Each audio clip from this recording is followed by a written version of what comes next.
Hey everybody, P.A. Turner, executive producer and host of your Break It Down show with one of our very favorite guests. Even as I'm saying it now, I'm smiling. I adore Hilliard Guess. He is a friend of mine, and he's become a friend because of the show, and he often listens. So hey Hilliard, what up? You know I love you. So we talk about a little bit of a challenging topic. So, okay, back up for a second. Hilliard and some of his peers wrote an open letter basically to the Hollywood industry. And companies like Hulu and Amazon and Netflix and HBO, all these companies are like, well, it's time for change. Well, so Hilliard, who vice chairs the Writers Guild of America's West Committee of Black Writers, gathered with Vice Chair Bianca Sams and Co-Chair Michelle Amor, and they wrote a letter to Hollywood saying, all right, we believe you. You're all the biggest production houses in the business. Start hiring black folks in front of the camera, behind the camera, and as screenwriters. And if they're already working there, start promoting them. And Hilliard goes into detail. And this is what I love about this show, is that we can talk about the racial part of this with actual actionable things. Like, you're an industry, you're not representing properly. By the way, they cite the most recent study from UCLA that looks at representation in the entertainment business and how they are doing with black folks. And it's not up to the standard.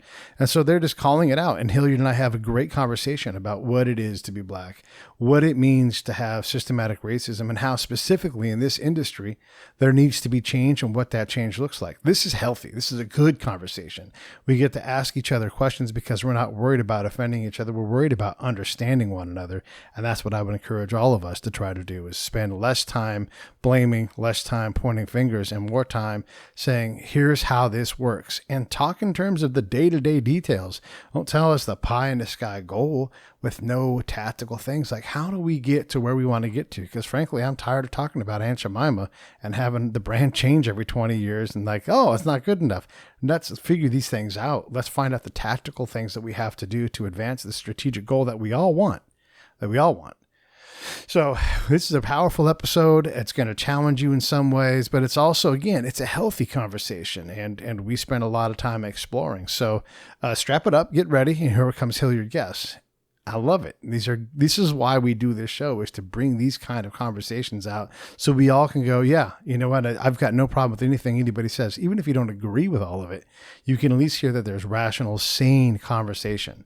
One of my favorite parts of the show is I say, Hilliard, if all Black Lives Matter, how come we're not talking about Chicago? Like, it's the crisis that it is. And he's like, I have the same question. Well, shit, man. Let's advance that conversation. Let's figure out what we need to do as a society to help folks out. I've been around the world. I've seen what instability looks like. I've seen what happens when you get hate and animus and ignorance and fear all mixed together into a tribal or a segmented environment. And it ain't good. And we got to get going in the right direction. So hopefully this show will be a little piece of that. All right. So Hilliard Guess is coming. Hey, thanks for supporting the show. We love you guys. We appreciate it. Keep on talking. Keep on recommending guests. We want to hear more. And also Save the Brave, savethebrave.org. Take a look. Help us out. We'd appreciate it. Here comes Hill. Lions Rock Productions. This is Jay Moore. This is Greg Proops. This is Jordan Harbinger. This is Dexter from The Offspring. This is Nathan This East. is Sebastian Younger. This is Rick Marotta. This is Stuart Copeland. This is Mick Gillette. This is Andy Summers. Hey, this is Skunk Baxter. This is Gabby Reese. This is Rob Bell. Hey, this is John Leon Guerrero. Hey, and this is Pete A. Turner. What's up, everybody? I'm Hilliard Guess, and you guys are watching the Break It Down show. Yeah. Yeah. Oh, man. Yeah. Oh, man. I love it. If you guys check out the ticker across the bottom, our reference material is down there. It is long. So if you're interested in reading what we're about to talk about, you can ask me, and I will send you I'll put it in the show notes if you're listening later on, and if you're watching live, I guess I can direct you some other way. But we have Hilliard Guess on, who is a longtime friend of the show. Many years now, Hilliard, we've known each other. Yeah, and man. It's always fun to talk to you, and I love you, and I always learn so much from you. Everybody should listen to the Screenwriters Rant Room that you host with a bunch of people, and you guys talk about screenwriting as a profession. You guys are always talking about the social conscious aspect of how you cast, how you write, all these things. And it's just great. I always learn so much from you. In so many ways, we are like just brothers. Like we're both, mod friendly, and we love ska, and we grew up in the same time frame in the same geographic area, and yet in so many ways we're totally different. So I totally vibe I'm about with to you. hit the big 5-0 in a few months. So yeah. Yeah, I'm already there. It ain't so bad on this side, man. It ain't so bad. Yeah, I'm fine. I'm not worried about it anymore. But the biggest thing that while we're talking to you today is we all try to sort through, all of the fallout from the George Floyd murder, is just understanding race and how it impacts things. It's one. I always like to say it's one thing to say something like Black Lives Matter, but you have to act like it. Like it's not just say it. It's not just like put something on your social media, but no shit. Where is the work at? Like where do things need to change? Like. Look, it's nice and it's kind of adorable that we're like going to redo Aunt Jemima again, like we did maybe 15 years ago. But like, I don't want to be in the same spot 15 years from now, redoing the Aunt Jemima brand, because we still haven't got it right. Like what, right. and then really like that doesn't move the needle that much. Like how do we change things? And to that end, you wrote something. But Pete, yeah. But Pete, before you get to that, let me just answer that thing right quick. Yeah, please. It's just my opinion. Yeah. Is that a lot of times these things don't change correctly because there's nobody who looks like me who's helping them do it. They just go, okay, well, they don't like it, so let's straighten her nose. Yeah. You know what I mean? Yeah. Let's do little things. Instead of going, what would you guys want?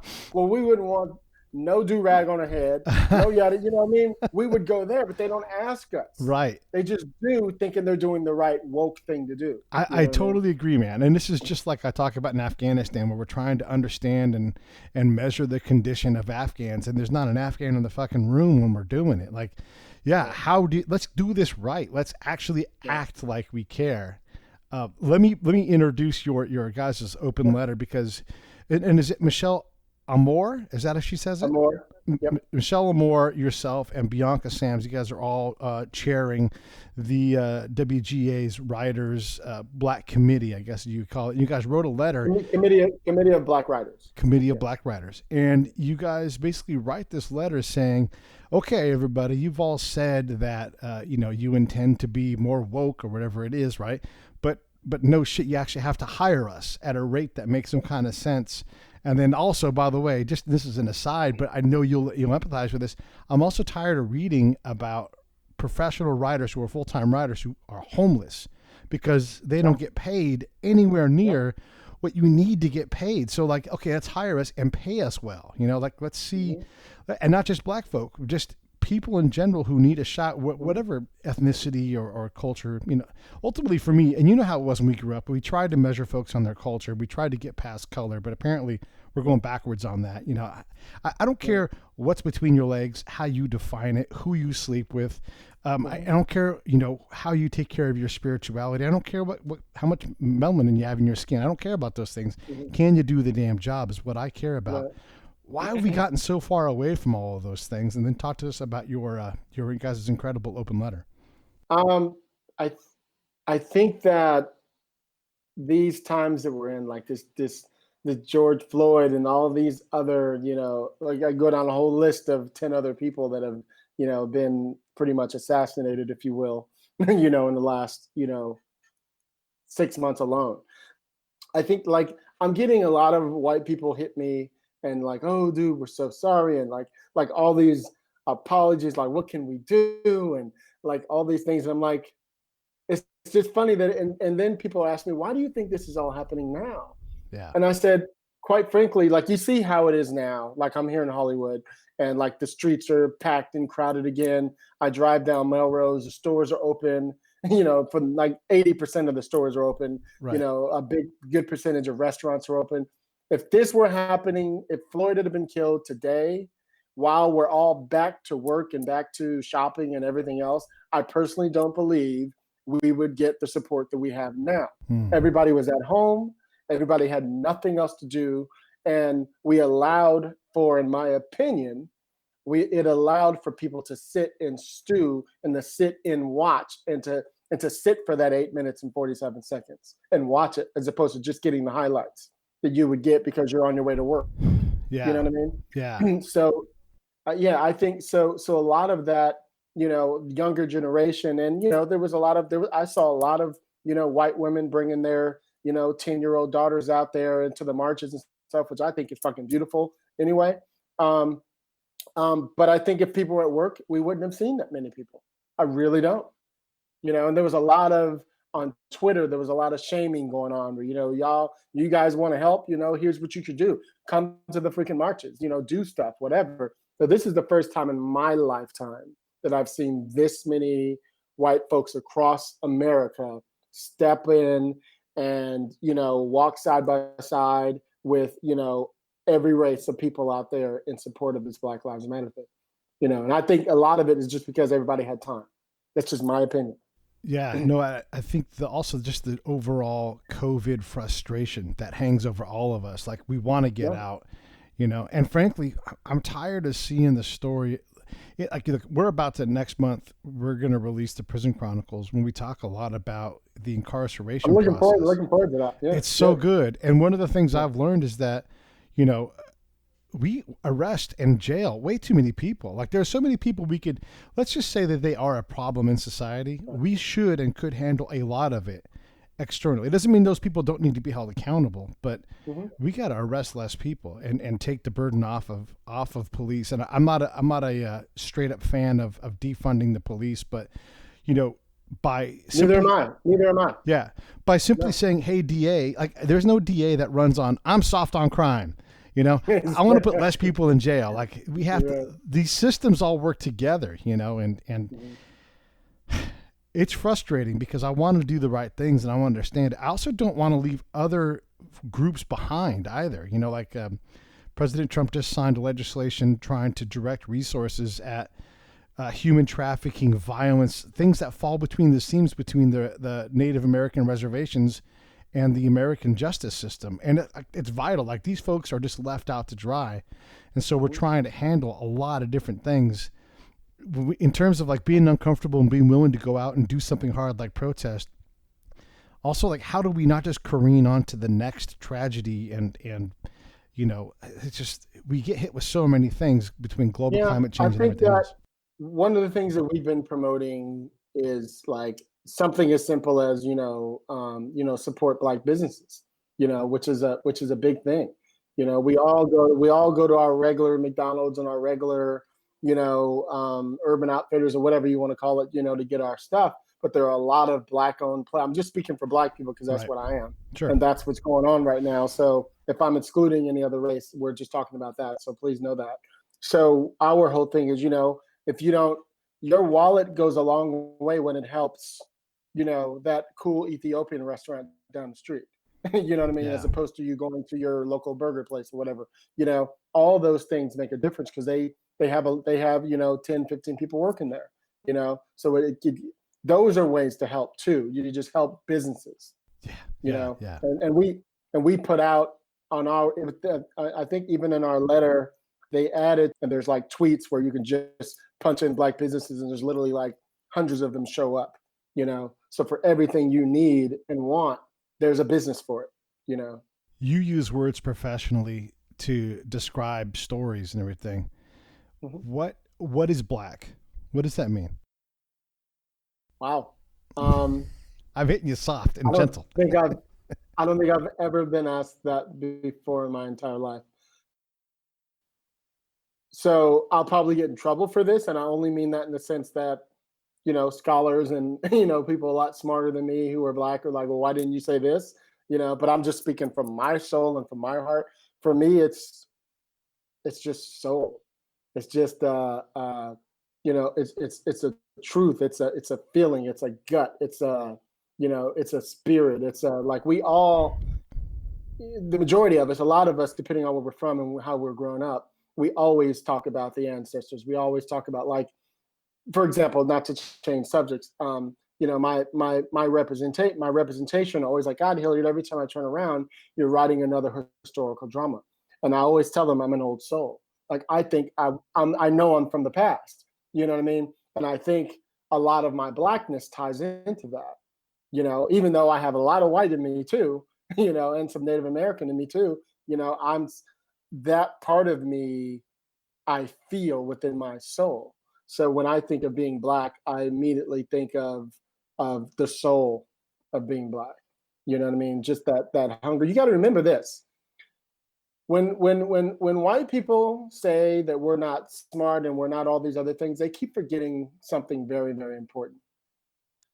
The black people who came across that Amistad ship, to here, who survived that ship, had to be the strongest motherfuckers in the world. And then they got here and had to survive slavery and have generation and after generation of people. So when you ask us, for example, like, why is it that, we have the ability to play sports so well and it's in us to be agile, to be swift, to be quick, and all these other things. So there's a reason to me why we're built a certain type of a way, because it came down when you ask us, what does it mean to be black? It's so in our body, to be able to move and to feel the spirit and to be able to, you know what I mean? So, and all that stuff is taken from Africa and, all the other places we come from, so I know I'm jumping, but you get my point. Yeah. Well, and Matt, I asked you a big, hard question too, but Right. Let me continue on that thing.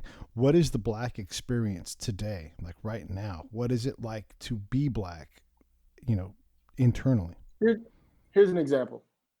So, as you know, I've been with my husband who's white, very privileged white man, right?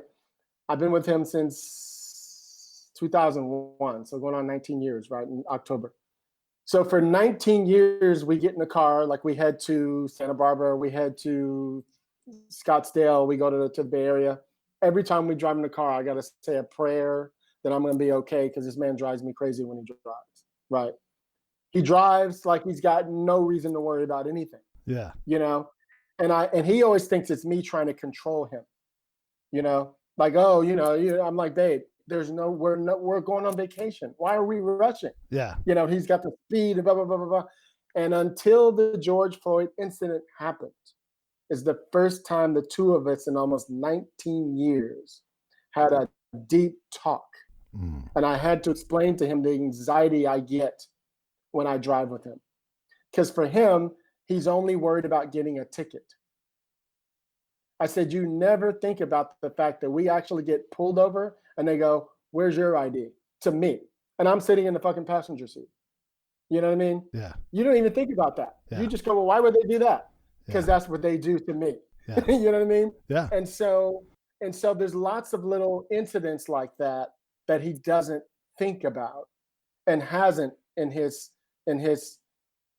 the privilege that he's in. He just lives life. So the things that we're frightened to death of is just a regular thing to you. You're just driving in a car fast. Yeah. Yeah. The fucking ticket. I'm worried to death that I'm going to get pulled over. And this isn't just in the last 10 years since we got cameras on, Right. My entire life. Yeah. And I got some cool cars, as you know. I you drive too. slow. Yeah. You know what I mean? Because I don't want to get pulled over. Yeah. Let me tell you, I go this far. I don't even wear a hoodie anywhere. And I got some badass hoodies. I don't wear not a one of them since what happened. Was it Trayvon Martin or whatever? Uh-huh. I don't wear no hoodies. I don't very rarely play rap music. And if I do, I'm playing old school fucking Grandmaster Flash or something. Right. You know what I mean? Yeah. I'm not playing nothing current that sounds like, because people are going to immediately think I'm some drug dealer driving my car.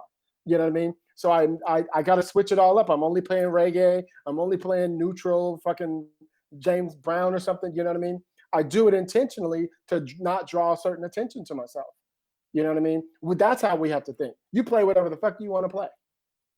It's not even on your brain that you can get pulled over. I have to worry about where I'm driving in a red car. You know what I mean? Yeah. There's Yeah. little, Yeah. It's so, yeah.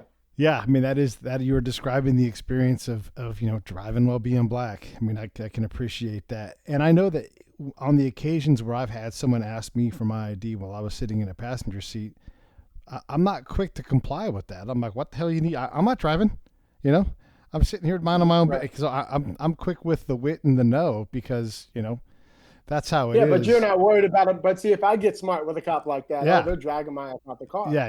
You know what I mean? The other thing I do, and I don't know if you do this or not, but I try to act as much as possible, and more so now that I'm older and have a calmer, demeanor to me. But I act like someone who doesn't want to get shot when I'm in a car. Because look, I have my own problem with the police myself. But if I see their hand on their pistol, I slow everything down to a crawl. I'm going to do whatever you say. I put my finger and my thumb together. I cannot harm you with my finger. It's like hands like this. And I'm not moving an inch. Is that a military signal, or what is that? No, it's just like I can't grab anything aggressively, right? Like I can't hurt you if my fingers are like this. So I put my hands high, and if I see their hand on their gun, I slow down and I'm like, I don't know why your hand's on your gun. I'm not going to cause you any trouble. You're going to go. I have a whole thing I say. I'm going to do whatever you say, but you got to calm down a little bit because I'm afraid that you're going to harm me now. Like we need to get someone else here, But I try to act like I'm desperate for them to go home at the end of the shift. And I don't know if other folks do that, but I'm watching their hands, they're watching mine, and it's a hand watching contest. And we got to go deliberate and slow when their hands are in a position like near their gun or whatever. Because I don't look. I know it's scary to be in conflict. I've been in conflict. Like you're just acting, you're reacting, you see things that may not be there. And I don't want to put that person in that position. But I don't know that that's a common thing for folks who aren't combat folks. Yeah, I agree, and I mean, I remember as a kid, it's remember, where we come from, both of us, from the Bay. Yeah. I mean, I had friends whose parents were, in the freaking Panthers and shit. You know what I mean? Yeah. So you grow up with a certain thing. Like I tell everybody, not changing the subject, but just with like the whole Star Spangled Banner thing and all that. Like I knew as a 7-year-old kid what that song meant, because I was taught it, from other people who knew exactly what it was. So I feel like when information, you run it, you roll with power. Here's the irony to all that shit I was just telling you a minute ago about being nervous about driving with my husband in the car is I've been pulled over maybe twice since I've been in LA. Yeah. And guess what they were for? Having my music up too loud. Oh, okay. Not in that car though, which is the irony. The 2 times I've had cops pull up on me on that car, they just rolled up next to me and went. Yeah, that's what it's like cool car. Yeah. You know what I mean? But I'm blasting reggae or something. You know what I mean? So it's just some. I know I went all off the rails, but yeah, it's fascinating. Yeah. I want to get back into your guys' letter because okay, I think this is here. I read the whole thing, and you guys should definitely take a look at it and what Hilliard and his peers are talking about. But you talk about how like Netflix is leading the charge, with duty to list black members, employees, creators, all that kind of thing, and that all the other HBO, all the other production houses follow suit, and then you guys say basically you say I'm going to read it. Your statements signal your acknowledgement of your public duty to integrate the entertainment industry reputation in perpetuating racism, both in front of and behind the camera. As your black peers in this industry, because that is truly what you are, we intend to base the validity of your own statements, i.e. we believe you, on how you confront your racist history and honor your commitments to actively replace your racist systems with radically inclusive ones. Whew. Yeah. Holding them accountable. And it's a mouthful. And absolutely going after their integrity. If you're saying this, we believe you. Now we're going to hold you accountable. Expand on that. Here's the deal. And shout out again to Michelle Amor and Bianca Sands for that. So you got to understand that letter is, let's just call it 100 years of, pain. Yeah. You know what I mean? That's the film industry. You know what I mean? Not any other industries that we're talking about. We're talking about our industry. So and it's coming out of frustration and a little bit of some anger, all that stuff, the George Floyd thing, like the protests and the march and the, people, graffitiing my entire neighborhood, with Black Lives Matter. I mean, it's so much angst in the world right now. So instead of what we don't want anymore is any more talking, all this bullshit of, we support it too. And then they support it for a week and then they're gone. You know what I mean? What we want is more actual hands-on real shit happening, As you see, we said at the end, you have your people call my people. You know where we are. Yes, exactly. You do. You feel me? Yes, yeah, We're making a statement. You know what I mean? You know how I am. I ain't got nothing to play. Yeah. And so for me, it's just, that's exactly the whole point that I'm trying to say is that whole statement was coming from. Now, if this were 6 months ago, it probably wouldn't have been as heated, to be 100% with you. But you caught us right after Corona. We call it the Rona, right? Mm-hmm. Right after the Rona. Well, while we're in it, people think it's fucking over. It's not over yet. Half the people don't have masks on wherever the hell they go. It drives me crazy. Anyway, and so you're dealing with that angst of being at home for the last 3 months, the angst of, another person has died. Remember the day we put that out, Rickards was killed. You know what I mean? At night. And I don't know if you saw the whole thing. My man was literally going, let me walk to my sister's house. That's the difference between white and black. He still was going to arrest him once he clarified that the whatever they call the test said that you are above whatever. He told him before you started, I know I'm probably half past this thing right now. At first he's like, I don't want to take it because it's just going to say that I was drinking. Yeah. Why don't you let me park my car? You can watch me park my car. Let me leave it there, lock the door, and I will walk. My sister lives right there. You know what I mean? And I've had so many people online go in about all these white people. When every time I get I remember when I was pulled over and I was drunk, he let me drive home. I remember when I was pulled, they let me take Uber home. You know what I mean? Yada yada yada. But my man, he had to arrest him. No, that's the difference. That's the problem. You know what I mean? That we go through is that we always have to worry. And he was being the sweetest dude. He was being kind. He kept his hands here. And he still felt the need to have to arrest this guy. So when you talk about how the the incarceration is full of whatever, that's why. Because they're being arrested for things that they could have let him go. You didn't need to arrest him unless they have a quota or something that they have to do. There was no need to arrest dude. Give him a citation or something if you needed to give him something. But let him park the car and let him walk his ass home. You know what I mean? That's the difference. Yeah. I mean, you can't let a drunk guy park his car, but, I get what you're saying. Like they did, though. They told him to move the car over there, and he did. Yeah, fair enough. The outcome is the problem, right? Like, that's not something that you get killed for. And when you get into the Trayvon Martin thing, with him and George Zimmerman, like, it shouldn't escalate to that point. Ultimately, neither of them backed off, and one of them ended up dying for it, and it's horrible that these things keep happening. Hey, let me ask you a hard question about like Black Lives Matter in general. Again, like if we actually care about it, we have to act like it. How come no one's talking about the young kids that are getting shot by other young kids in Chicago and other places like that? Like why isn't that part of the narrative? And I'm asking from a position of openness because I really want to understand, but no. I have the same questions. Okay, good.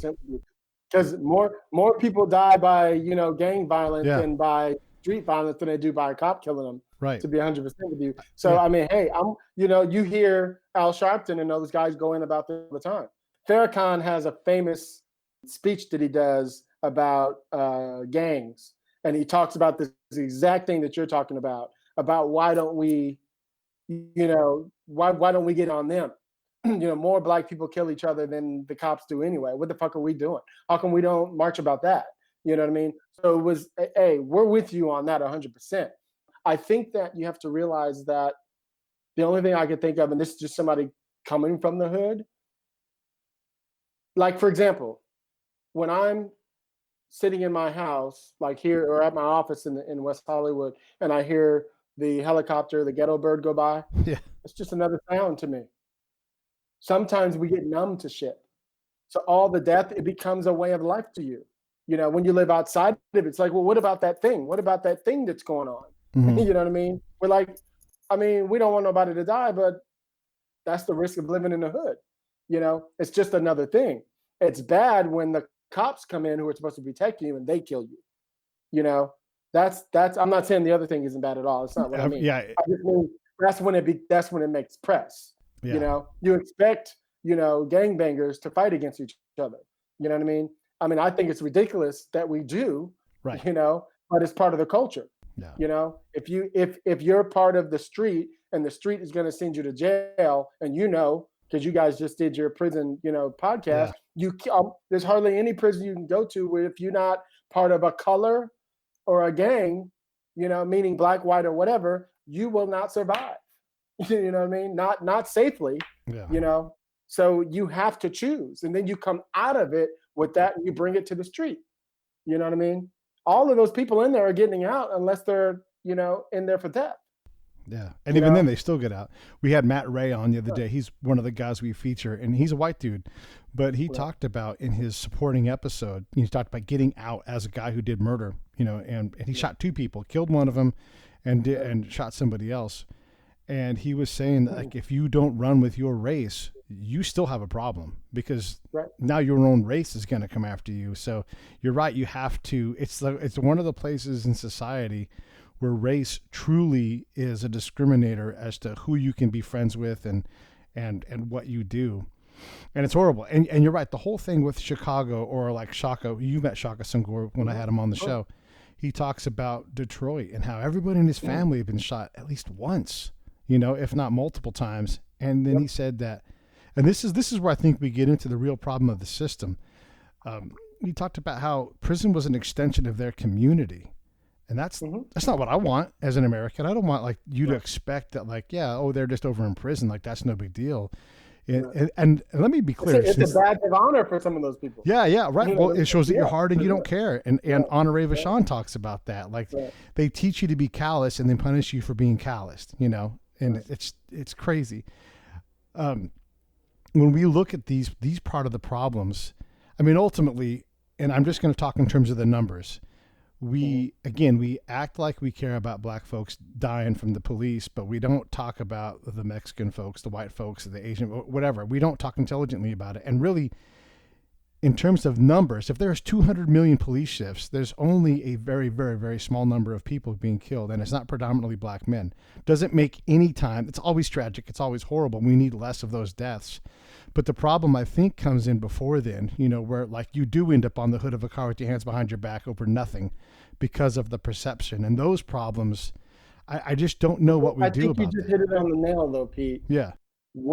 And I know the stats because I looked them up myself, too. Yeah. There are actually, a lot of people don't know, there's actually more white guys who are killed by the cops than and we don't know a single one of their names. Correct. Now, here's when I read that, I went, what did they have to do that was so bad that they were killed, though? Yeah. And what's the minutia shit that we did that killed us? Yeah. You see what I mean? Yeah. There's still a gap between why, right? That's still what's missing for me. Not the amount of, the why. Yeah. Right? Yeah.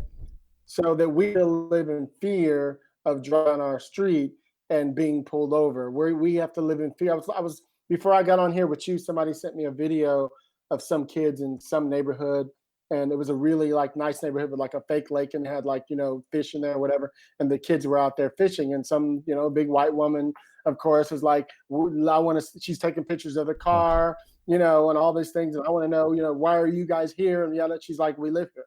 She's like, no, you don't. Where's your house? And he's like, I don't have to tell you. You know what I mean? I live here. Apparently, This is the second or third time she's called the cops on them. The cops came. They took them back to where they live, saw that they lived there, and they're out there another day, and she came again. Yeah. You know what I mean? They're like, why do you keep hassling me? Yeah. She's like, well, you're not supposed to be. He's like, the cops came the other day, and they left. So clearly I live here. Yeah. You know what I mean? I don't need to tell you anything. Mind your business. You know what I mean? It turned into that thing, but that's the world we live in. White kids could be out there all day, and they don't even have to fucking live there. Yeah, because the color of our skin, she assumes we don't live there. The one of the things you said, mind your own business. Just in general, as a rule, everybody needs to get some goddamn business and get the hell out of mine. Get your own damn business. She was retired, of course. Little Gladys Kravitz out there. Yeah, right. But really, like, if we did mind our own damned business, and quit doing it, and then I was thinking as you were talking.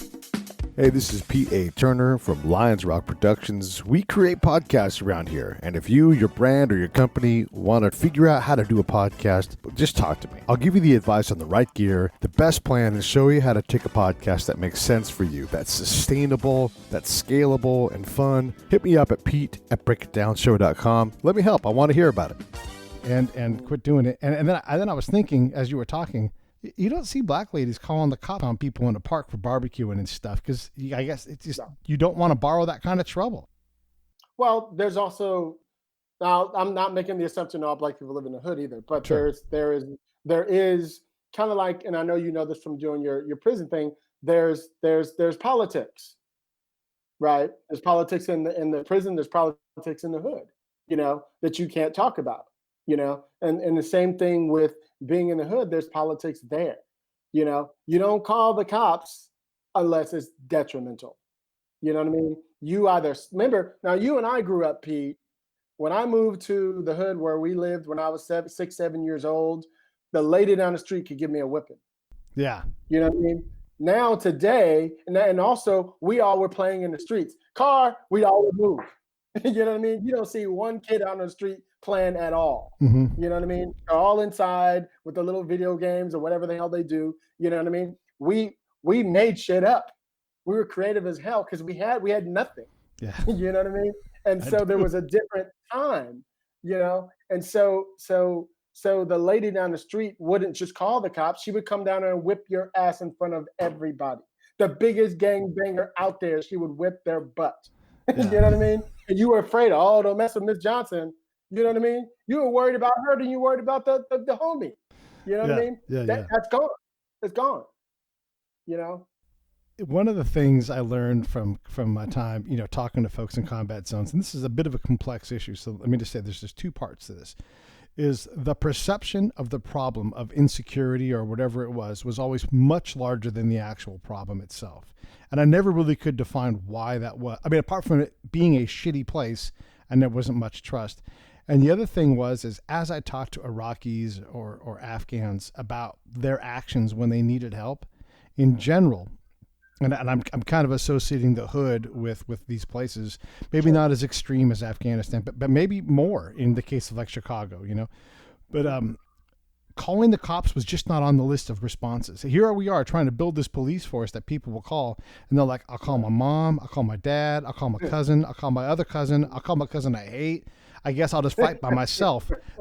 Hilliard, they never said the police. I would say, but what about the police? And they would laugh in my face. And then I would write in my little green notebook, laughed in my face about the police. Wow. So there's these two things where the perception of the danger, how do we ever get that to deflate to where maybe it is more based on reality? Not that they're not problems, but how do we deflate that monster? And then does that resonate with you in terms of we're not calling the police at all? I think it's about approach. For me, okay. I mean, I know and recall like one of my skinhead friends, actually, traditional skinhead friends, was a cop, actually in Watts. Oh, wow. Right? Yeah. And Danny Boy, my dude, he had an approach when actually he worked in the gang area, as a matter of fact. Okay. But he had an approach with the gangsters where he would talk to them a certain way. You know what I mean? They knew it was okay. For example, you remember the movie Colors? Yes. Right? Now, Sean Penn and Robert Duvall. So Robert was the older cop. He knew all the gangsters. He knew how to talk to them. Sean was a hothead, young guy coming in, making a ruckus, right? They would go out, chase after somebody, catch him, and Robert Duvall would, in the end, let the guy go. And he's like, why are we letting him go? He's like, we're building relationships. You know what I mean? Now he owes me a favor. You see what I mean? That's what's missing. Is instead they just arrest. There's no relationship. And now that's using, but it is a relationship regardless. It's some trust somewhere that he didn't arrest me. Now he owes me a favor and I owe him one now. You know what I mean? Et cetera, et cetera. But it's just about the approach. I think the approach has got to change. Whenever I think of a cop, I think, oh shit, they're going to come at me in a bad way. So I do everything to avoid being caught by a cop. Even if it means driving slow or not playing a certain music, not wearing a hoodie, not wearing a baseball cap, you know what I mean? All the things that everybody else gets to enjoy. When we look at our problems socially, racially, that kind of thing, we tend to default to black and white. But the U.S. is so diverse that we get way past race. I mean, again, you can be a one-legged transsexual person and you can have a job here. Why do we default to black and white so much when there are so many different people doing so many different things with so many different afflictions or ethnicities or whatever it is? I think that I would say, and I'm not saying this is the answer, just my spitball answer, Yeah. is this in this country, black and white are the two things that you see the most on television. You know, so it's the first thing that comes to your brain cells, you know, is black and white. And the majority, I think we're the second. I'm not sure. Do you know what the stats are? Is it white then black? I don't know. Yeah, I think in this country. It's. I'm not. I don't remember. I feel like I've seen it before, but it's been years. Yeah, I'm the sure Latino population is probably the second biggest population in mass. Okay. But that depends on which database you're looking at too. Right, but then again, as I was talking about TV and film, you also don't see as many, you know, Latinx people either. Yeah. You know, so that could cause for the call of black and white all the time too. And I think that strong voices are powerful. So if something happens in our community, you know, you immediately get celebrities like Don Cheadle and these guys, you know, jumping in. So if you have a celebrity face jumping in on a cause, you know, it's going to make it a black and white issue. You know what I mean? And so if other ethnicities don't use their voices with a celebrity face, then that could be possibly. That's just my, you know what I mean? It could make it more viral with somebody with a big name. You know what I mean? I got a feeling there's lots of incidences that, like you're talking about, that we just never hear of. Yeah. You know, because there's no real face of it. One of the things about the nation that we live in that's wonderful is that literally anybody can outwork their problems. And let's be honest, like, when we're going to qualify what problems lay in front of us, we always have to battle the system. We all do. We have to fight through the norm of us not being part of the group, whatever group it is, whether you're writing screenplays or breaking into the NFL as an executive or something. We always have to fight that thing. Why is it that when we look in mass as the U.S., why do black immigrants tend to outperform black folks who are from America? How do they manage to get through the injustice that's in the system and tend to do well? And we're talking big numbers here. And maybe you don't have an answer to this, but is there something? Actually, I have one. Okay, good. I'm going to shut up. No, it's fine. Now again, this is touchy area. Yeah. Right. So let me preface that first. And let me just say again, this is Hilliard talking, not for anybody else. For example, my friend Yvonne Orji, who's a big, what is that? Oh, he said it's a historical thing, man. Black culture is everything. Been oppressed for too long. That's my buddy, Right. my buddy Angel, who's an emerging screenwriter. Awesome. So Trip, my friend Yvonne Orji, who's one of the stars in Insecure, she just did this one-woman show called Mama, I Made It, right on HBO. And she talks about how in her culture, the woman has to get married or they have to become a doctor, right? You have to get a PhD. That's their culture teaches you that. Our culture doesn't teach us that in America. Okay. Right? So you're talking culture, we're not talking black and white. Remember, a lot of Africans don't even say they're black. They're Nigerian. I've had a black guy from Trinidad look me in the face and say, "I hate black people." And I go, "Wait." And it's total distance, you know, but he's like, I'm not black. I'm from Trinidad. I'm Puerto Rican. Right, exactly. I'm Trinidad. I'm from Trinidad. I'm from Dominican. Yeah. Like, you're black with an accent, actually. You know what I mean? But, you know what I mean? They have taken on that's what they are. You know, they're Spanish-speaking people. They're not black. They're just whatever. That's fine. You know, take on whatever it is that works for you. You know, I have no problem with that whatsoever. So anyway, I think it's a culture thing. So yes, when they come over here with these degrees, or they go to the big schools and come out with a big degree, you know? And so, as we all know, for example, one of the systemic issues we have in Hollywood is they always say, why don't you get a job at one of the agencies or production companies and work your way up? Well, the rule in those places, you have to have a BA. Well, if I just decided at 22, you know, that I want to be, you know, 19 after high school, that I want to be in this industry, I can't even be in it because they systemically did that on purpose. There's no reason to be an assistant. You need a freaking degree for it. Sorry. You know what I mean? I have 2 assistants. They don't need it. They didn't need it. I'm sorry. You know what I mean? Yeah. It's bullshit, you know? But that's their way of sliding in information, sliding in a wall there to keep the barrier back.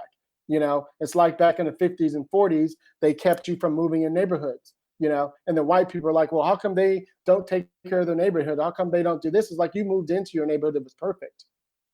They gave us the crumb. You try building that whole neighborhood all back again. You know what I mean? When nobody has a real job and nobody has a real whatever, you took away Ford and you took, you know, whatever it is, nothing's built up, you know? So there's nothing for people to do. There's nothing, you know, like one of the things, here's something that I always tell my husband. Sometimes we drive through the nice neighborhoods, sometimes we drive through the hood, and I always say, what do you see? Right? Here's what I see. When I drive through most white neighborhoods, I see trees and grass everywhere.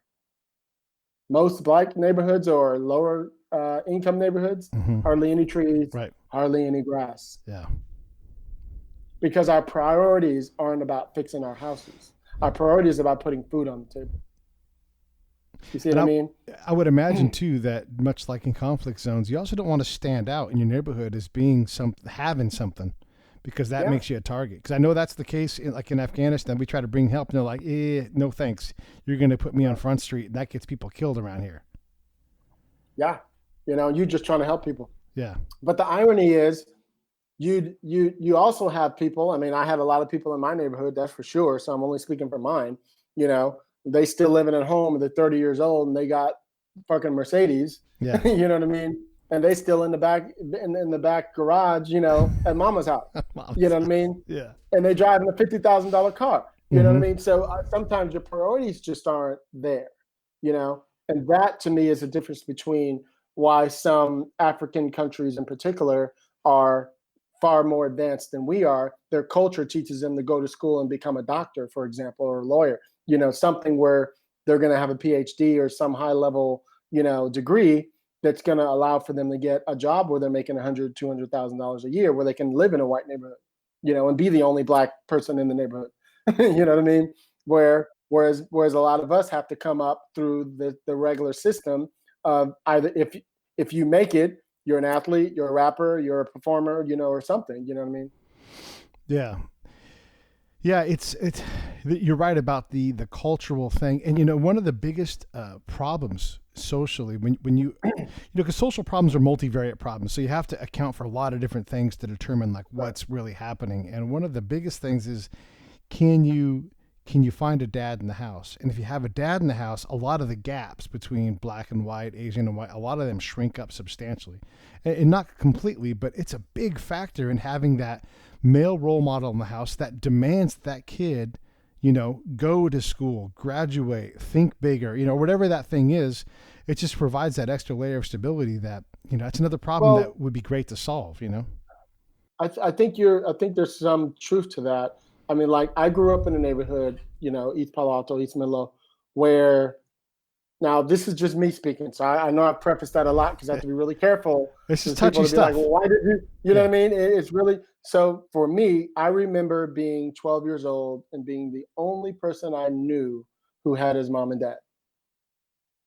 I didn't know anybody that I knew who had their mother, and that I could remember at least, who were my age, who were in school, who had their mom and their dad living in. I don't remember.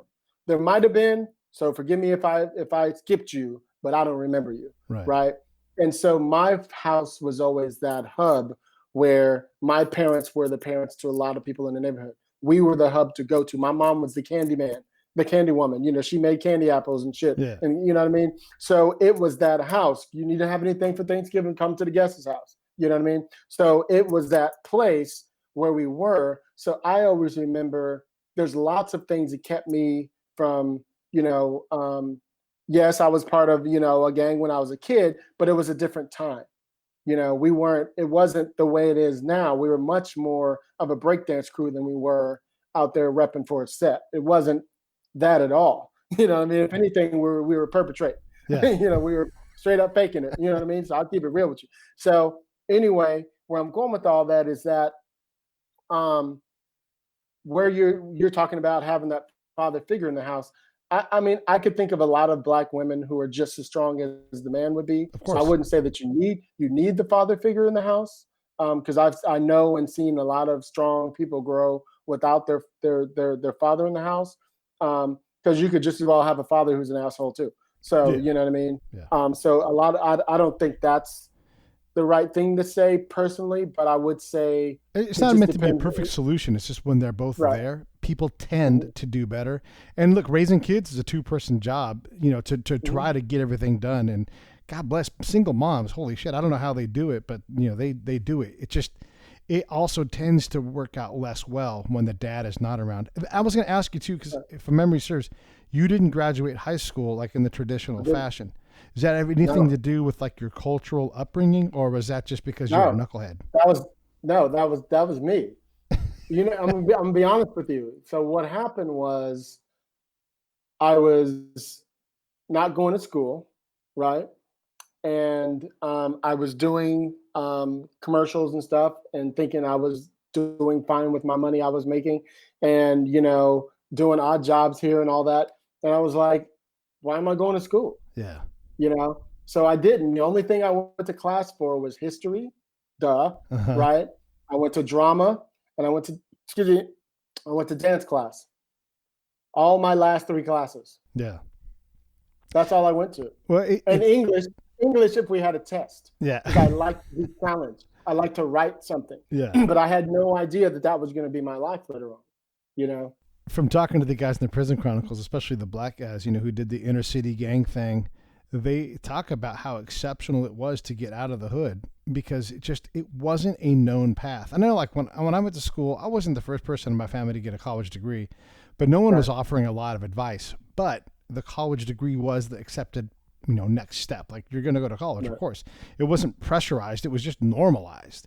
But I think that when we look at neighborhoods that don't do as well, we don't have that next step. And so it takes exceptional people or exceptional circumstances to get someone on that path to even believe that it's possible. That's the other thing I found out too in conflict zones is young men have their hopes and ripped out of them early on, and they become callous to the world because no one cares about them.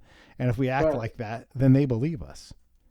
And you have to remember, in a lot of the lower income areas, sometimes the kids are the first of their generation to graduate and get their diplomas, or to get their, the first to go to college, the first to graduate high school. Right. There's a lot of those things where in most white neighborhoods, they've already been to college, they've already bought homes and cars, and you know what I mean? And you're the first person ever in your family to do that. So you have to also, like, I was just giving notes to this group of writers before we got on the call. And they were all pitching to me the projects that they were ready to go out with. And I was giving notes to one of them, who's this former teacher, who's writing this. He's a white guy, probably in his 50s or 60s, and he's writing the story of this kind of lower income area. And I'm like, why are you writing this story? And then he told me the story about being a teacher, like in South Central. I was like, what? Then I leaned in. Yes. I was like, wait a minute. Why didn't you start with that? Oh, I didn't feel like anybody wanted to know. I was like, whoa, no. That goes against the Hilliard You School of pitching. Exactly. I was like, now you got me. Now, I said, you have to remember, we're in a climate now where everybody's like, white men, stop writing our fucking characters. Yeah. We can do it, right? We're in that climate right now, especially now, right? Where a lot of people feel that. I can't say I feel that 100%. I'm like, if you can nail the nuance of the story and nobody black is in the midst of writing it, fucking write it, right? That's how I feel about it. Okay. But get the nuance right now. And I said to him, I was like, you as the white guy over 50 especially have to lean in on why you're the expert on this. Because now I can't sit here and go, well, what does this white guy over 50 know about these inner city kids? Now I'm like, oh, he was a teacher for 10 years and one. Of course he knows about these kids. He's the one responsible for some of them graduating high school. Of course he knows. Let me know that he was like, oh my God. I was like, yeah, what do you never hide the thing that you think is weak. The thing you think is weak, lean in on it. That's what I learned. I want to ask. Who taught me that? Make that in court. Oh, yeah, Mick Betancourt is awesome. Yes. And we're going to have him on the show again soon, too. I'm super stoked about that. And I want you to co-host. But the other thing I wanted to ask you about along those lines, and I believe I already know your answer because we've talked a lot about this, but Black folks, should be the primary writers of Black roles and Black situations. Like if you work on Blackish, there should be Black people in the room, in that writer's room. Well, on that one it is. Yeah, right. On that one it is, right? Right. And Yes. that's why it feels different when you watch it. Right. But Exactly. why is it okay for Black folks to write white roles? And I know you've already told me what you thought, but yes, please. Yeah, I like this one. All right. So boom. All right, Hollywood. Pay attention to this one. Y'all about to get some game.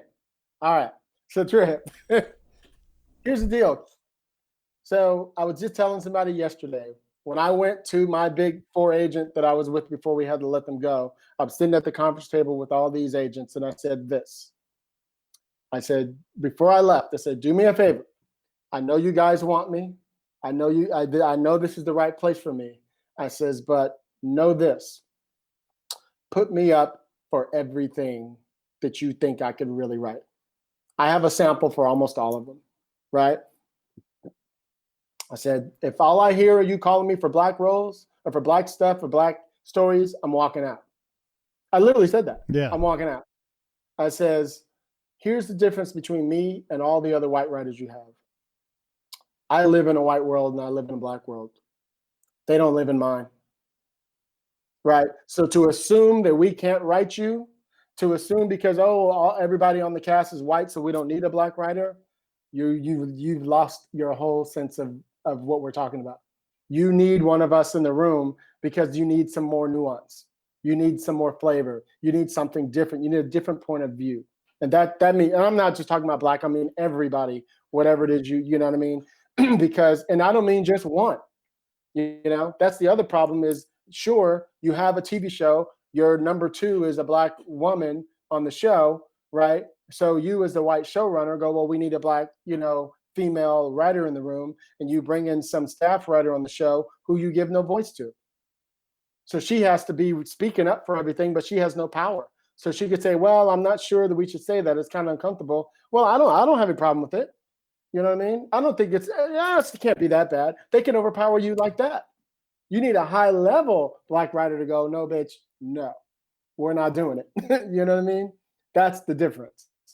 So to answer your story, to answer your question, yes, we can write them because we live in the world. It's hard for them to write us because they don't live in ours. That's the difference. Yeah. I love it. I love that we got the chance to get down these things. And these aren't easy conversations, by the way, for everybody. Hilliard, is just speaking straight from the heart. And so I appreciate your candor. Let's talk a little bit more about the industry, Netflix et al. And I know we didn't talk about the statement very much either, but yeah. Yeah, but let's get into that. Like, what do we expect? I mean, what do you want to see from these folks? Is it like the NFL where they have to interview, a Black person for every job or? Yes. Okay. Yes. I'm going to shut up and tell me what you want to see. That's exactly what I would love to see. I would love to see a real Rooney Rule. Was it Rooney Rule? Rooney Rule. Yeah, Rooney Rule. Yeah. Set in place. I can't say that. Set in Rooney place, Rule. not just for writers, for directors, for,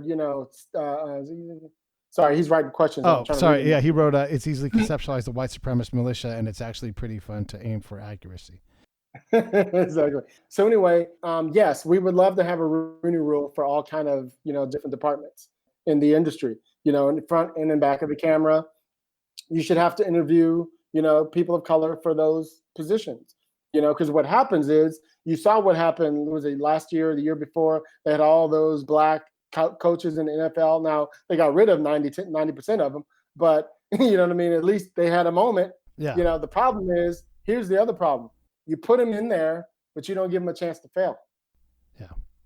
Yeah. You see what I mean? Oh, see, we told you we were 3-10 last year because we brought in a Black guy. The year before, we were 7-5. Yeah. You know what I mean? Yeah. So as soon as we brought in a Black guy, we didn't do great. It's like, give him a chance to fail. You give the white guy 7 chances to fail. You know what I mean? That's the problem. So the writers, for example, just talking about that, because that's what I do, they get on a show and they get one try, So what we're doing, instead of being a lot of people are going, getting the offers to being able to run some of their shows sometimes, right? What we don't want to do is get caught up when you're not ready to run your show, because they'll be the first people to be like, see, we gave a black person their chance and they weren't ready. You know what I mean? And we watch a lot of these young writers get these chances and they fuck up and like, well, let's bring somebody else in to help them. You know, instead of us, they just cut us off. You know what I mean? Instead of giving you a chance to really hone your skills, you know, to become whatever. So to me, it plays in all those different ways, is allow us to grow just as much as you would anyone else. You know, let us fall, let us, you know, and let us get back up. You know, that's how you learn. You can't really teach people how to show run. You know what I mean? You got to be a great manager in so many different ways, you know, and the only way to learn that is to do it. You know, we have like the showrunners program, and there's a couple things you're going to get, but you're going to get out there on that field and it's going to be different, you know, because every show's different, you know. So did I answer your question? I think so. Yeah, I think so. You know me, I'll be going off. No, so. but what you're saying is right, and Angel is definitely enjoying it. Let me ask you another challenging question with that then. What does it look like from the other end? Like, let's say that I want to go be a showrunner and I've, you know, worked my way into a writer's room. They're going to let me start, you know, baby producing and everything. And I drop the ball and I screw it up. You know, do I get another chance? How long does it take? What does that look like? I think it depends on how bad of a thing you mess up, first of all. Yeah. But it looks like this. So say, Pete, say you wrote a show. Say you created a show, right? You sold it to Sony, right? Sony loves it. They want to pick it up. They give you a deal, and they're going to rush right into production, right? Now, this should never happens, by the way, but I'm just scenario time, right? Yeah. So it's June right now. You guys are going to be shooting by the end of the year, right? So you gotta, let's assume you've already written the script. Let's say they bought the script. You probably got to go and develop a couple little things for them, make a couple changes, you know, so by the end of the summer, you'll have your next draft. You know, they're already talking to the director. You know, they probably paired you with a showrunner who's going to actually run the show. You'll probably be the co-EP, you know, working, co-producing the show with him or her. Right. And say you guys are going to shoot the thing in October so that you can be ready for pilot season when everything's dropped. Gotcha. Right? Okay. They're gonna bring to you a showrunner. What a lot of people don't know is a lot of people assume that they're just gonna give you a showrunner, right? What they usually do is go, here's a list of showrunners, and you pick through them. You meet with them, you read their scripts, you see who's who, you see who has the voice that you like. You sit down with them. You know, you get to pick two. Yeah. You have a voice. Yeah. You know, a lot of people think, oh, well, they just put you with, no, that's not, they're not going to do that. I mean, sometimes they have a deal with a certain person they're going to push your way, of course, you know, but it's usually somebody that probably does fit you pretty well. You know what I mean? So they're pretty smart about that. They know exactly what they're doing for the most part. The problem is that list is usually white guy over 50, you know, 9 times out of 10 for every showrunner spot, you know? And so, and because of what we were talking about earlier, how you get the young black writers, you know, male and female, who are getting on staff, but staying as a staff writer for 4 or 5 years. You know, every new show they're on, they won't bump them up. They just keep, oh, well, all we have is enough money for this. So if you really want the job, you know what I mean, you got to take it. Yeah. You're like, I was a staff writer 3 years ago. Yeah. Why am I still a staff writer? You know what I mean? Yeah. And so you wonder why people haven't moved up, you know, because they don't get the same opportunities that the white guy gets. You know what I mean? That's exactly, so you have this systemic thing in the way that keeps hitting a wall for you, you know? So a lot of us are trying to create our own thing. And that's, you know, that's why I stayed in the indie world for so long, because nobody could tell me anything. Yeah. I can be in charge, you know what I mean? And I make great product, you know what I mean? And I can make a decent living at it. It's not the living I'd make if I was in, you know, the big system.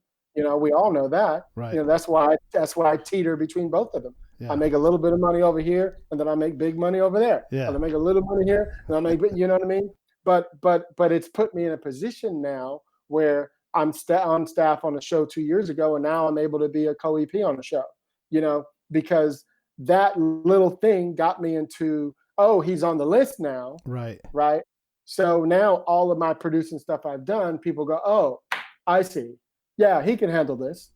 You know what I mean? Yeah, Despite he hasn't done 10 other shows. This goes to that thing I was saying earlier, like where you literally can outwork your problem. Like nobody's allowed into the big system. I mean, okay, some people are legacied in, but for the most part, you have to get lucky, trick people, whatever it is. But you can always go out and create your own things. And if you show that you're a good bet, all of a sudden, if you're able to gather an audience and make money, no one cares what color you are. It's like that. You make money for people. I want you to make money for me. Let me ask you this in two different ways. What does the Black community owe itself, whether it's in film or in general? And then this is not in any way abnormal for any race or ethnicity, but there does seem to be I'll call it jealousy for lack of a better term, calling a successful Black person an Uncle Tom or saying that they're really just white or whatever it is. There tends to be a clawing back to mediocrity that the group tends to do to each other. And again, I know every group does that, but it just stands out. Like I had a friend of mine said that, a very smart and credentialed Black teacher was white-splaining something. And it's like, how dare you say that? Like, this guy has done his work and he may not agree with you politically, but don't undermine his credentials, because that's not good. So talk about what does the Black community owe itself? I don't know if I could really answer that question. That's above my pay grade, to be 100% with you. No, I'm being 100% with you right now. Is it a hard question? Yeah, it's a very hard question. Well, let me ask you this: what do they owe each themselves? Maybe that'll help me. Well, we got to listen and we got to be tolerant and let folks figure out what they're trying to figure out. Like if you're struggling to answer that question, we need to allow time for that. In general, we all need to be more tolerant in general. Like it's easy to dismiss somebody, to look at a picture or a meme and say, this person is this. I wouldn't dare to characterize you even in 25 words. Like if you were to, God forbid, like die in some way and I wrote about your life, I couldn't do it in 100 words. How in the world can I look at a picture and determine who you are and assign you things? So we have to do way less of that in general. So I would say the white community owes itself tolerance, patience, time, and some understanding. And if you don't have those things, that's where you work then. You're working on tolerance, patience, time, and understanding. Yeah, I don't know if I can how to answer this question, to be 100%. But I'm surprised I'm short of words. Me too. I don't know. It's such a big one that And I think the pause is I worry who's listening, and they interpret that what I said is, oh well, a Black guy said, so that must be, what I mean. And so I feel like I'd rather skip that question. Well, okay, well, let's do that then, and then but I would rather go back to the other thing you were talking about, though, and I forget what it was. Clawing back to mediocrity, like that person's an Uncle Tom. Yes. Let me talk about that. Yeah. So that is definitely a systemic thing. I think that personally comes from slavery. That's just my opinion. Okay. I think it goes back to that, the light-skinned, dark-skinned Blacks. The light-skinned Blacks were inside the house, being the maids and the butlers and things like that. Mm-hmm. And then you had, the dark-skinned Blacks were out on the field doing all the hard labor work. So they battled with each other. The light-skinned Blacks were prettier sort to the man. Mm-hmm. You know what I mean? A lot of them were, their mothers were raped by the master. So that's how they became light-skinned. Mm-hmm. You know what I mean? Yeah. They had the prettier hair. So it goes back systemically, even for us, with the color of your skin being a thing. If you think about it, the 80s, 70s, 80s, and 90s were mostly full of light-skinned Black people. You know what I mean? For the most part. Okay. I think Eddie Murphy was a little dark, but you get my point. Yeah. But he was a handsome guy, right? And so all the way until like the last, I want to say 8 to 10 years, are we starting to see real, I call them real looking people. Mm-hmm. And what I mean is, for example, on my show, on Deadly Class, one of the characters was dating, he was supposed to be like this part of this gang, right? Well, they all were parts of gang. Yeah, right. And he's supposed to have a girlfriend, and they decided they wanted to make her Black because he was a Black guy. And I said in the room, I have one thing to say. And they said, what? I says, she needs to be a dark-skinned sister with like dookie braids in her hair. Uh-huh. And they were like, oh, we could never do that. I was like, yes, you can. Yes, you can. And they were like surprised. I was like, a dude like this, who's supposed to represent a gang from South Central, would have an around the way sister. Yeah. Now in the end, they hired a girl from I don't know where. She did a decent job. She looked the part, but she didn't have the, you know what I mean? She didn't have the hood flavor that I wanted, but that wasn't the girl that they were looking for. Yeah. Which is fine. But she at least looked the part. Yeah. Because usually they hire some mulatto girl, to play, whatever. And that's not real to me. So I know I jumped on that. But the whole point I was trying to use that was to say that systemic way of casting, like every time you see a TV show and you have for the most part, you see like anything on the CW and they have a black girl, she's always like, is she black? I can't, like, you know what I mean? You always have to like double take to look at her to tell if she's, you know what I mean?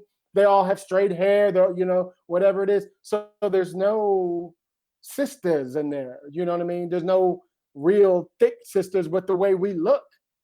You know what I mean? That's where we're going now. Yeah.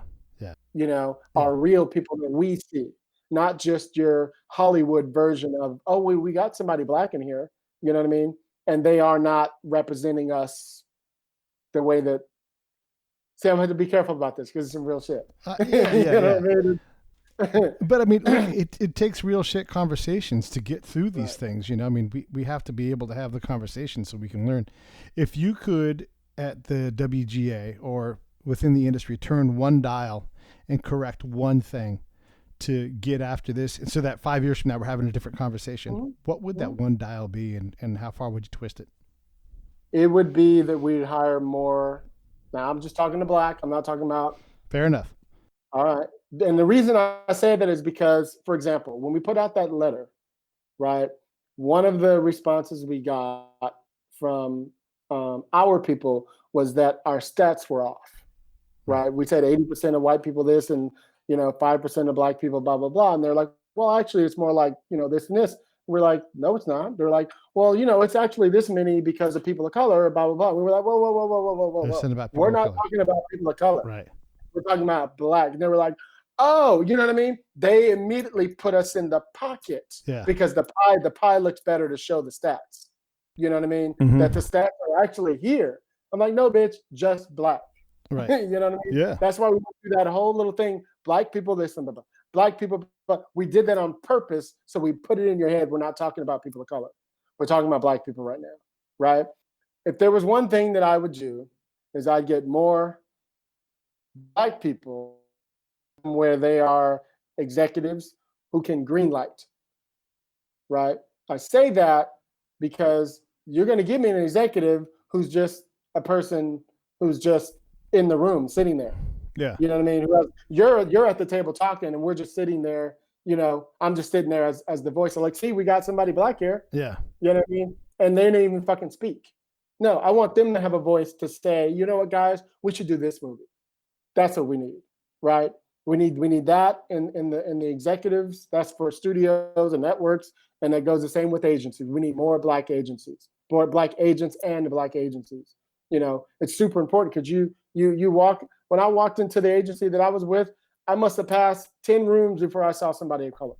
Wow. You know what I mean? Yeah. I'm not exaggerating. And my agent is white. You know what I mean? Yeah. My new manager, Rashidi, he's black, thank God. You know what I mean? But yeah, I mean, that's literally how it is. You for every one of us, there's 50 of them, in these companies. And most of them don't have any authority, so you're just passing a quota. And it's the same thing in the writer's room. You're bringing us into the room, but we have no say.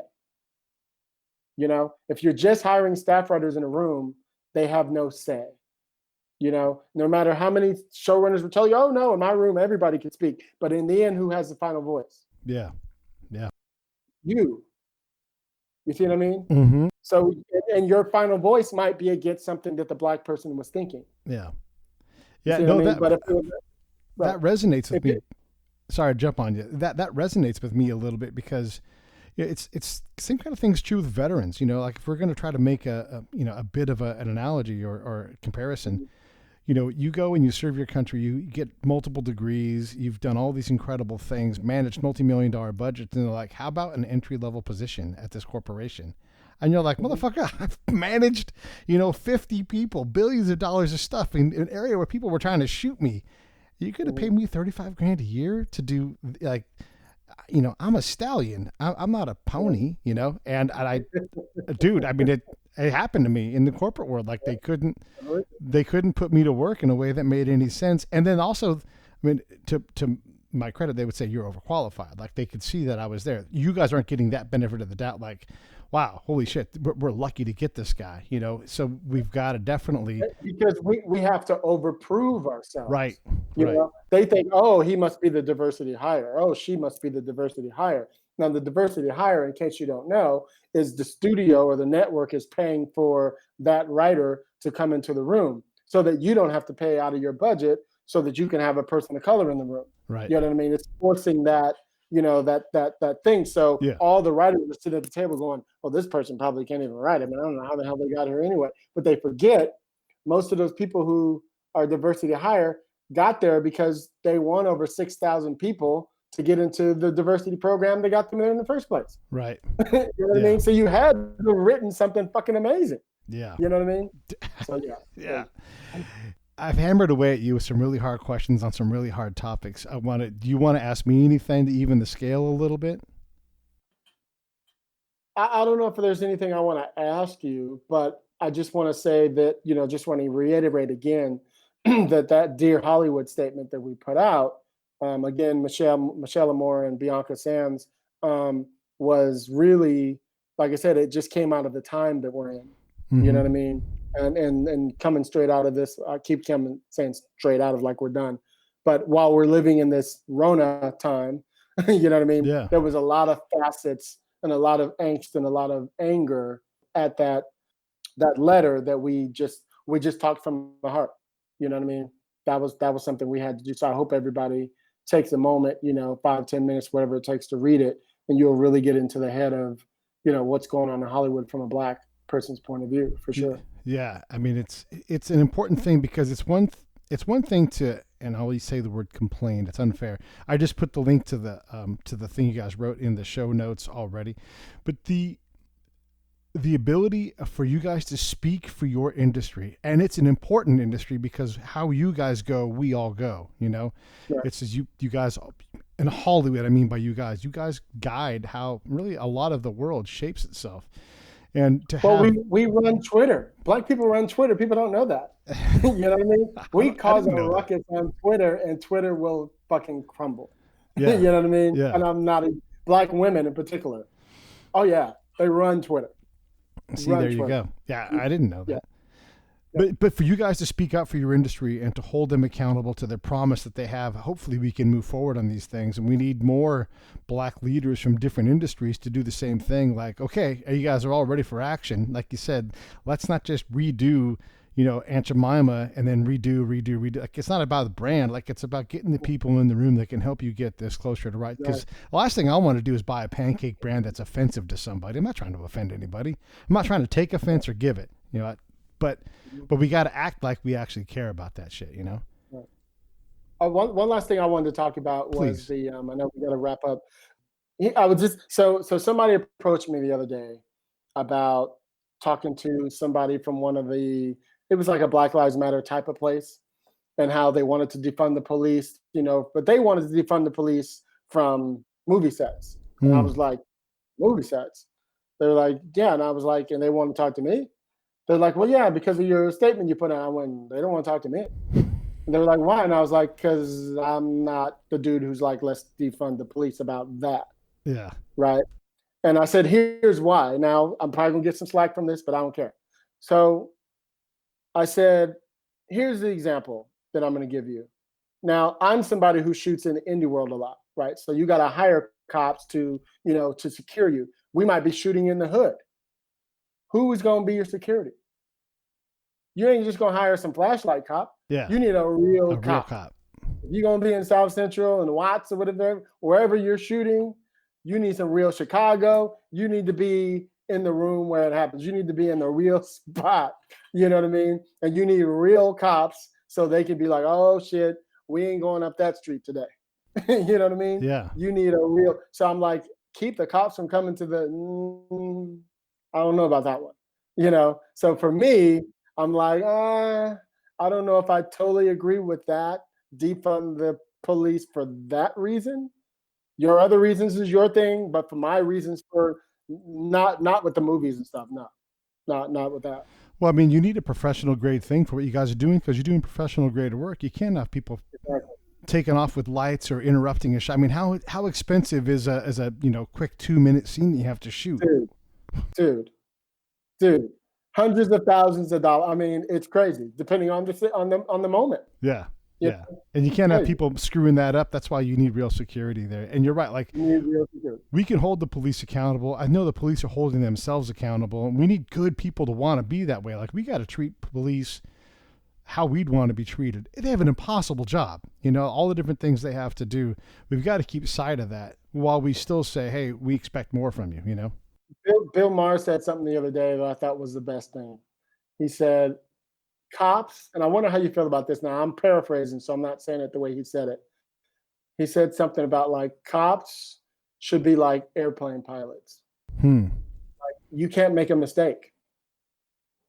You know what I mean? Yeah. They have airplane pilots could lose the entire, flight. Everybody could die. Cops have guns and could kill somebody. It should be the exact same. The test that they put through, your eyes have to be perfect. All the cops should be the same way. I was like, damn, like it was just bars. I was like, that's pretty fucking fast. Like somebody who has the right to kill you should have to be vetted majorly.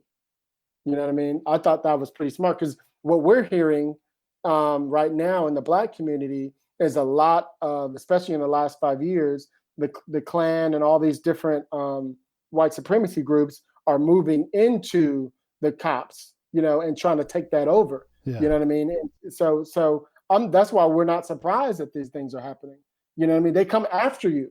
They're looking for you. Yeah. You know what I mean? Yeah. My man had his hands in his pocket while the camera was on. He's not even worried about anything happening to him. Yeah. You know what I mean? Yeah. Those are the type of things that I'm saying. Even the cop with Rashard the other night, when this all happened, the camera was right on him. He didn't care. Yeah. And he was being really nice. So I just assumed he was going to let him go the way he was talking to him. And the problem is, like my husband said, well, why did he have to run? And I said, did you see that he was pissed? You know what I mean? He played him the whole time like as if everything's good, dude. Let me just check this thing. And then as soon as he checked it, he went, nah, give me your hand, dude. After the whole, he was like, you playing me. So he tried to run. You know what I mean? And he was like, well, I don't think you need to run. I said, that's the difference between us. I said, I can't tell you that I wouldn't have ran either because I was fucked up. You know what I mean? Anyway, I know I'm jumping. Yeah, no, but it's a good conversation, and I guess I would add one more thing too. If we're going to talk about defund the police, maybe it's refund the police. Like change how we do it, in terms of if we want them to have. Everybody always says, "Oh, they should have better training." Well, that's expensive. You got to have a 20%, a quarter of your force off duty, and focused on training all the time to get that level of training, and that means that's expensive. Well, what do you guys do for the military? I mean, yeah. I mean, the guys that spend the most money on training and being ready are the SEALs and the Special Forces, and those guys are way more expensive per person to build than the standard big Army person. So if we want a higher quality of officer, we all have to say we're desperate to spend more money on taxes on our police so that they can, we can have way less of these outcomes. And I don't hear us saying that. I know, but I'm just wondering if is there a way to this is what I was thinking is, so if you get rid of the cops, which I don't think they should do, by the way, Right. Let's just be clear about that. That means if we don't have cops, whoever's coming is way worse than that. Yeah. You feel me? Yeah. Whoever's coming is way worse than that. Imagine if the SEALs were out there. Now, they're a lot smarter than you, but nobody would have a chance. Yeah. against SEALs and shit. Like, you would have no chance whatsoever. Yeah. Against any of those guys. They're actually really good with weapons. Cops are They're sort real, of shaky. Exactly. Yeah. You know what I mean? Yeah. But I guess I would also say too that those guys have a higher tolerance for the uncertainty. They don't get afraid as much because they've been in terrifying situations. But listen, I've had you for an hour and 20 minutes, and it's always wonder. I wish we could do these things face to face, but the Rona has got us locked up. But man, I love it. I love talking with you. I love being pushed on my social well-being, because this is how we all grow, is by having these hard conversations and not being afraid to put it out there. Like, what do we really need to do? Like, how do we actually act like we care? And you've given us a great laydown on that. And I hope I didn't offend anybody out there. They'll get over it. At the same time, fuck it. Yeah, exactly. They will get over it. They can take it. I promise. Yeah. We can all take some heavy. Any good idea can withstand a whole lot of rigor. And if it can't, then it ain't a good idea. Go back to the drawing board. So it's just like a script, man. A script that can't take on good notes ain't a good script.